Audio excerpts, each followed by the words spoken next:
In this podcast today, we're going to do Boundaries Part 2. This is going to give you so many great tips and skills to get you ready for the Christmas season. So I hope you enjoy. Welcome to the Art of Raising Humans.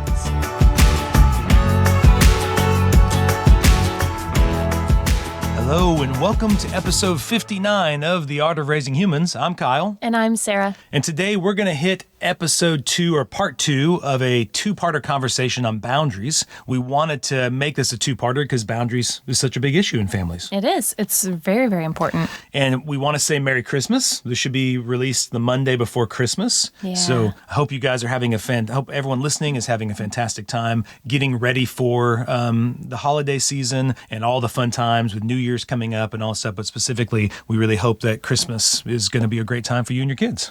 There are some cool things going on. We wanted to update you real quick before we jump into the discussion of boundaries. We have several great speaking opportunities coming up soon, Sarah, right? Mm-hmm. Recently, I spoke at a school with 5th and 6th graders at one of the local public schools here in town, and then also at a private school about a month ago. And we've got about 4 or 5 set up for the spring. So we just want to tell our listeners, if anybody's listening to this and would like us to come speak in small groups or large groups, feel free to go to the website parentinglegacy.com and just reach out to us there. We'd definitely love for you to go to our Facebook page or Instagram page, all that kind of stuff for the Art of Raising Humans, and you'll see all the updates there as we're doing these speaking stuff. But we really love going and speaking to groups and helping families in our community, but also helping families throughout the world. Yes, we do. So in part 2, I want to recap what we did in part 1. So part 1, in the discussion of boundaries, Sarah, we discussed setting boundaries on ourselves first. Okay, and why is that an important thing to do? Well, I think a lot of parenting, I think we know this, starts with us. Yeah. So we need to be our whole selves, as healthy as we can show up, and boundaries are a part of that. I want to know how to do that. I want to be comfortable with that in myself before I then take it to my children. Yeah. So we want to model it to them. Mm-hmm. And also I think it gives us an opportunity to kind of, as a couple, define what it looks like to put boundaries on yourself. Because a big part of this discussion is I'm wanting to help parents see boundaries a little bit differently. And specifically, I'm going to be doing a reel this week on the Facebook and Instagram stuff that will kind of visually help you. But I hope we're able to articulate it here, because I think when we start with the boundaries first for ourselves, we model it to the kids. Why putting limits on our behavior, on the way we talk, on things that we do is healthy. Okay. Yeah. So I want to start with this concept that boundaries aren't there to control you. They're not there to constrain you. They're actually there to free you. Yeah. And so the picture I have is you can picture your kid as a plant, as a flower, whatever it is that your kid is growing to become. All of these things start out small, just like your kids do. And when they're tiny, you put them in a pot, and you put them in this pot not to control them, but you put them in this pot to actually keep them safe.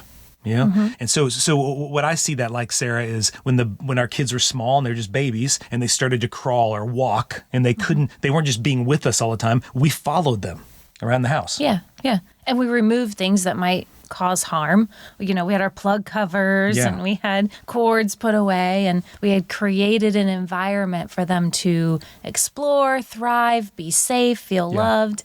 Yeah. And the idea wasn't to stop them from doing something bad. It was actually to help them be safe and be able to explore their world and to really be able to use the freedom that I believe they already had. It's not something we gave to them. They have this freedom to just go see what the world has to offer, right? They're walking around, they're trying to figure out their place in this world. And so what we wanted to do by being next to them is give them a safe environment with our presence there to say, go explore it, go find out, look at that thing, you're curious about that, go check that out. But like you said, also keeping covers on the outlets or other things like that to keep them safe in those ways. Where that freed them to explore. Yeah. Because we would have had to keep them real close if there were a bunch of dangers around. Yeah. And by creating those things, we invited them into a place where they could explore with freedom and grow and do the things that be curious the way they are wired to be. Well, even on that note, I remember when we had spent some time in Africa, how a lot of the parents keep their kids on them, and wear their kids up till at least the first year, because lots of times in those places we were at, the villages and things, it was dangerous to be on the ground. There were snakes and all that kind of stuff that could hurt them. So until they could walk and they could move a little differently, they didn't want them just crawling around on the dirt, So a lot of that. So I picture a pot, picture your kid is the plant or the flower, and you have a little tiny pot that's helping them flourish in that little. And so all that we have control over as parents is the soil and the size of the pot. We're not there to make it into the flower we want it to be or the plant we want it to be. That's part of the beauty of growing a kid, is we get to see how they become. That's part of the Much excitement. like you watch a plant grow. Yeah. I mean, yeah, it's going to be a plant, but it's going to have 5 flowers or 3 flowers, or you're waiting for that, and you just create the environment for that plant to thrive. Yeah, and so I see it as they get bigger and bigger. Why with a plant would you want to get a bigger and bigger pot? Why would that be important? It's ready for it. It needs more space. And needs more space for its roots, right, to go down. In order for it to continue to thrive. Yeah, if you continue to keep that small pot, it would stifle its growth, right? So you need to put in a bigger pot. But the danger is if you just took that plant and just planted it in the ground with no pot at all, it would probably get trampled, right? It wouldn't be ready for that. So that's why you continue to increase the size of the pot and allow the roots to get deeper, but if I saw that the plant wasn't thriving, maybe I put it in too big of a pot, maybe now it's getting too much water. Maybe we need to pull it back and put it into a smaller thing, right? And so in the same way with the kids, I want you thinking about boundaries in that sense, that if the kid does mess up and the kid does, is struggling in some way, maybe we've just made the pot too big. It's not about, once again, the pot isn't there to control them or make them do good things. It's really, picture the pot as like that space by which they get to explore the freedom that they have and in the most successful way. And they start to fail in that, then we need to bring the pot in a little tighter to maybe our presence. Maybe we need to be near them more or whatever. I noticed that a lot, Sarah, as a school counselor. If there was a kid who was struggling at the playground and was having a lot of issues with other kids at the playground, all I did was make my presence known. I was just in closer proximity to the kid. And what even studies show is the kids are less likely to get in trouble if you are near, because you're providing a sense of safety and security for that kid and the other kids, thereby helping that interaction go better. Yeah. I'll give it. Sometimes we get calls from parents, Sarah, who their little kids, they've gotten into the flow of letting their kids play alone with other kids, right? And then something will happen, like some kind of exposure in some kind of unhealthy way. A parent will stumble upon it, and kids have crossed some boundaries, right? In regards to, it might be sexually or something like that. They're little kids, they're exploring, they're curious. And almost every time, what I encourage those parents to do is you want those kids to be able at some point to play again together, But if you are close by, if those doors are open, then those things are less likely to happen, The kids are less likely to explore those things when you are there, So it's not that the kids did something bad and you got to come down on them, or that kid can never play with that kid again. I just say hey, let's just, when we play, set the boundary of the door's open and I'm near. And you're close by, you're within earshot or even able to see with your eyes. Yeah. And then you help that play happen in a positive way. And you'll find those kind of things don't happen when you're close by.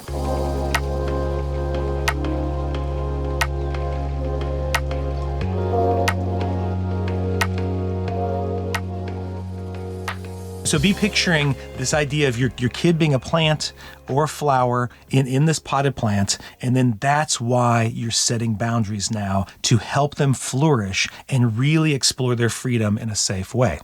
So now, Sarah, I want to get specifically to, we've talked about setting boundaries on ourselves first and modeling that, but what does that look like then to set boundaries with your kids in your home? How do we teach them to do that? Because inevitably what we want to do is not only teach them how to set boundaries for themselves, but also with others as well. So it kind of give me some ideas of some things in general that we would set boundaries on our kids with. Okay. In general, we have boundaries around how we treat each other, how we talk to each other, how we what do we eat? Sweets, Yeah. do we wake up and eat candy bars? That kind of thing. Screens, Yes, big time. that kind of thing. Did I say sleep? Yeah, no, Sleep. you may mention that. Yeah, Maybe I'm just going through the list. There's a lot of them, right? There's a lot of things because we want to take care of ourselves, we want to take care of others, and our interactions with others. Yeah. Like how we're interacting with people, touch, hugs, things like that. Yeah. Tell me more about that. So what's one that I know early on when our kids were interacting, with relatives, with friends, all that kind of stuff. What's one way that we would teach them boundaries there about touch and touch being a positive thing? Yeah, I think it starts early with babies. People want to reach out and touch an adorable little baby. I do, right? You just want to pick them up and squeeze them and kiss them and hug them. And so I early on I'd learned a lot about this in different trainings in my career and stuff. And I just knew I wanted to start from the very, very beginning with boundaries around their body, that their body was theirs. And there's a sort of bubble around it. And people can't just engage and touch them and cross those without the child's permission, even at a young age. So even at a young age, if they didn't want to hug somebody goodbye, that was okay. We could, and we were there and we knew it was a safe person. Yeah. But they weren't comfortable for whatever reason. Even if it was, I'm just busy playing. I wanted them to know this is their body. So they could maybe give a high five if they wanted. Sometimes they didn't even want to do that. So let's just wave. We can be kind, to grandma, grandpa, whoever it was, aunt, uncle, friend. But I wasn't going to have them have to get that hug or be touched. And I wanted that because I wanted from an early age them to know that their body is theirs. Yep. And so no one at any point is just allowed to touch them. And so some little flag would go off if someone tried to ever do that. Something would go off in them to go, wait a second, my mom and dad teach me that nobody can just touch me. It's my body and I have to give that permission. Yeah. And so I wanted them just to grow up with that boundary around them and that ownership. Yeah. I mean, even today, you and I both, just out of habit, if I'm going to even give our own kids a hug, I say, can I give you a hug? Yeah. It's just a question because I don't ever think they have to give me a hug. Right. I noticed that early on as you and I were doing this, how many times the hug wasn't even about our kids. It was about that person trying to give them the hug, Yeah. And I'm sure every listener on here, Sarah and I are in our 40s. We grew up at a time where you just go give everybody a hug. Just go do it. You're just told to go do that. Yeah. And it didn't matter if you felt comfortable or not. Just go give that person a hug, Yeah. And as we were trying to do this, I noticed people at times, and they had good intentions. They wanted to show our kids that they love them by giving them a hug. But you would see our kid, maybe they hadn't seen this relative in a while, and they would kind of squirm or pull back, but the relative was still going to hug them no matter what. And in that moment, it looked like the hug had nothing to do with our kid. The hug was about the relative. The hug was about them saying, this is what's happening, and come do it now. And I love you and I want to hug you. Yeah. But we had to re-educate it. We had to kind of change that dynamic. Yeah. And I think even though that's uncomfortable sometimes, we wanted to share it. This is the boundary. Yeah. Well, and even then, do you see, I hope the listeners can hear that even in that kind of example, this, I think, is a great example of all the other boundaries we're going to talk about, is in that moment, really what that relative does, they're really wanting to say, I love you, and show them that. And they're really wanting to have this interchange of that love and affection, right? Yeah. But in that moment, they're not getting it because the kid feels like a boundary is being crossed. And so if we would just, in educating the relative, it would be just to relax. Eventually, the kid will get comfortable with you and want to give you a hug. Kids naturally want to do that at that young age, right? Yeah. And then you can both get what you want. So I wanted to use as an emphasis that this is why boundaries are important, is because boundaries are about, they're saying that your needs are valuable and so are mine. Yes. And so it's trying to help both parties be able to express what they want and what they need in that moment, and then us coming together to find a way both those can be met. And that's so going back to that kind of pot metaphor, is you're just then trying to design that pot. So in that space, both parties that are growing and learning how to interact with each other in a healthy way, you're saying, what's the boundary here so we can both succeed in this moment? Yes. One doesn't get their needs met and the other one at the expense of the other. Yeah. And so that's the picture I'm always trying to think. Even like we were talking about, Sarah, before we got on this, about even how a lot of people will come and there'll be this discussion about sleep, right? And sometimes like, I guess, oh, that's a great boundary. I'm thinking of like when the kids were little and they'd wake up and want to come in our room, and I told them like, I need my sleep. I'm not a very good, You're a light sleeper. Once you wake up, it's hard to get back it's hard to get back to sleep. So we put some boundaries. And I remember the kids, I'm sure every listener can relate to this. Sometimes I would wake up and their face would be right in my face, and I'd freak out and be like, what are you doing here? And they were just trying to tell me they needed some help to go back to bed or whatever it was, right? But then I would say, listen, please do not get in my face. If you need me, just tap me and then move away from me, because then I can wake up, put you back to bed and go back to sleep, Yeah. But if you're right in my face, I think there's like an emergency there and I'm really scared and I got to go. It's very startling to wake up that's that an way. example of I want them to feel free to come get me, but then I'm telling them how to do that. So Yes. both of our needs are being met. Yeah. That was a good example. What's some other examples you're thinking of, like in regards to like maybe travel? Whenever we're traveling and we'll go on road trips, we like to go to Colorado a lot, and so I'm thinking like a boundary there that we would set is the kids think it's fun to watch movies in the car, right? But how did we go about setting boundaries with how much we're going to watch on the way there? We discussed it with them. It was something where, okay, yes, that it's awesome to be in this day and age where we can watch stuff. Because when I was a kid on road trips, it was just you and the road. That's right. Which was great, and it's in a different way. But now we've got these movies and we have these screens and they're so portable. But we didn't want to spend the whole road trip watching stuff. Yeah. We know that would be very hard on their brain. They're going to be more emotional. They're going to struggle later, even though in that moment it makes it easier. So we wanted to have some balance. So we talked with them and we talked about how much we thought would be okay. And then what else could we do with that time when we're not doing screens? What can we do? So we have this balance for us and our family and what that looks like. And we have games and other things to do in the car that aren't screens, and we just, for us, we have the no screens, and then we do a movie, and There's then a we nice have some rhythm. and we've created our pattern for it that works really well, and to help them struggle, it's a struggle to be on a long road trip, so we help them. And we have lots of ideas, and we discussed it all as a family, and we all kind of came to an agreement. And on once what that again, would look like. see what boundaries are helping the kids do is develop a skill. Yes, it would be quote unquote easier just to be on a screen the entire time. And what I mean by easier is lots of families would see that there's no conflict. That's what they would assume. And you're everybody's entertained. There's no, everybody's are we entertained. there yet? But it doesn't help them succeed. It doesn't really help. And I think it also, even in that example, it set a message of let's just get through the ride. Like the ride is unbearable. We need to do whatever we can to get through. Yes. And we want to set a boundary even on ourselves of believing that getting to the destination isn't the only thing we're trying to accomplish here. I think the journey is just as important as where we're getting to. And so there's a lot of really fun moments we've had on the journey. Yes. And a lot of really great memories. Yeah. And just even them understanding that rhythm too, of that's how you do it in a healthier way. Okay. Just escaping for 10 hours on your way to Colorado, just like getting your mind to just like, I can't handle it unless I'm on a screen. You can, and we're going to help you succeed with that. So I love something you do, Sarah, is you typically on those trips, also get some real cheap, like little trinkets for each of them, some new thing, like maybe some new thinking putty or a new little Lego set that's really tiny, and they're not expensive at all, but they're new ways to grab their imagination to help them be excited for the trip.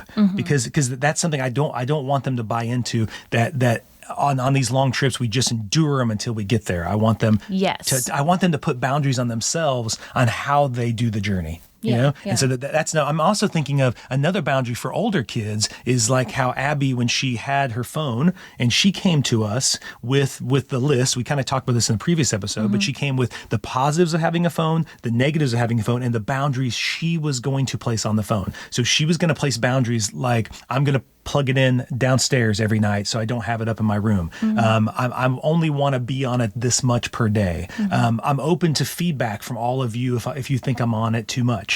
She put the boundary, I don't want social media on it. These kind of boundaries, which showed us a level of self-control and self-discipline with the device that really made it more likely that we thought she could succeed with it. And that it was like she was almost now taking control of the pot that she needed to flourish in. Yeah. And we asked her, we invited her to, how do you want to be a person with a phone? She's seen lots of people with phones. And just to invite her into, how do you want to show up? What do you want to look like as a person with a phone?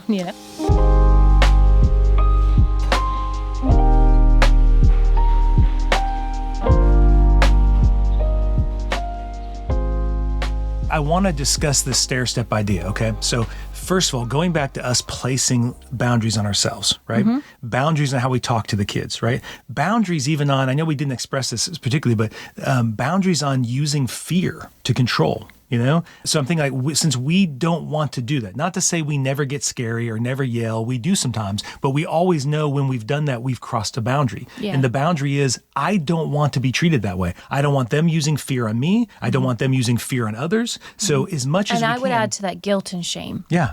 Great. Yeah. So trying to put boundaries on, I don't want to use fear. I don't want to use shame. I don't want to use guilt to try to motivate their behavior. Right. And when we do that, we try to keep each other accountable to the fact that we cross that boundary, Yeah. And then what we've noticed is as we cross that boundary, they as siblings cross that boundary with each They other. do. The more Yeah. we're yelling at them, the more we kind of give veiled threats to say, I want this done now. Yep. They will start doing it to one another, and you'll start seeing boundaries start getting crossed, almost daily, and we're not living out these values we have of like treating people the way you want to be treated. So I want the listeners to see that stair-step approach as we put the boundaries on saying, hey, we're not going to use fear. We're not going to shame these kids into it. Then instead, we're going to come alongside and support them. We're going to come alongside and teach them. We're going to guide them. We're going to disciple them. Then you start seeing them practice that with each other as siblings. And there's so many moments throughout the day where they're constantly crossing each other's boundaries. And those are great moments to teach them and guide them in those moments, Yeah.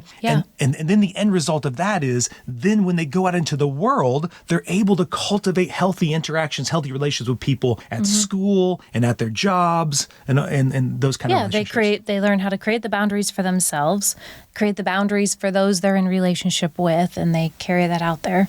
Yeah. I think those come across so many times in just the interactions with friends, when they get their feelings hurt on how a friend is talking to them. When you're using this idea of boundaries, instead of thinking that friend should or should not have spoken to you that way, it goes back to what bothered you about what that friend said. Yeah. Well, it's because there's a boundary that they crossed, right? And so maybe they don't even know that boundary's there. Maybe you need to have a conversation with that friend about how you would like them to talk to you and that you don't really want them talking to you that way. Yeah. But also realizing that friend was trying to convey something. What were they trying to convey? How could they convey it? So it goes back to this thought of even when you're setting boundaries with yourself, you're doing it to help you thrive and not control your behavior with fear or shame. But then you're also helping set boundaries for them so they can thrive and not be bound by fear or shame. And then they can do that with all the friends and other relationships they have in their life. That they're not trying to control other people, control what they say. They're trying to guide and help them say it in a way that's going to be healthier in that interaction. Yeah. So I know this is a really deep discussion. I know Sarah and I,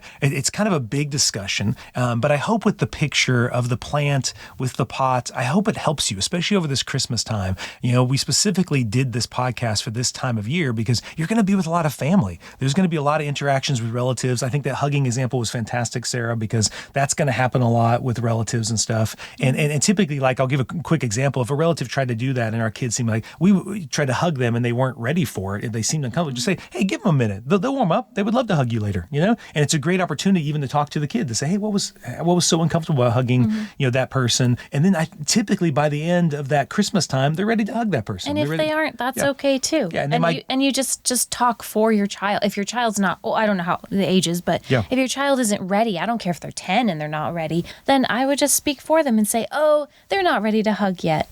Even we as grown adults know, right? Some people are more huggy and some people aren't. Children are the same way. That's okay. Well, and also even the boundaries of gifts and like waiting for people to open up gifts. There's so many great opportunities of this holiday time as you're listening to this to be able to set clear expectations and talk with your kids about the boundaries you want to have going into this time because time is really holidays. Lots of boundaries around. There's opportunities to have boundaries around time. Are you running around crazy and trying to have every magical moment? And are you taking care of yourself? That's great. So just be aware of that, aware of the boundaries that you're wanting to set with your family so that this holiday season can be one of real growth, intimacy, coming together. So hope this conversation was helpful to you. Please go to, we'd love for you to comment on this, give us 5 stars, any comments. We've lately been getting some good feedback from, clients of ours and other people in the public that we've run into. It's really been cool to see all the different people who have been listening to the podcast and have different thoughts and ideas, and they're helping us cultivate those topics in the future. So once again, Merry Christmas, and I hope you have a beautiful, beautiful holiday week. Thank you for listening. The Art of Raising Humans podcast should not be considered or used as counseling, but for educational purposes only.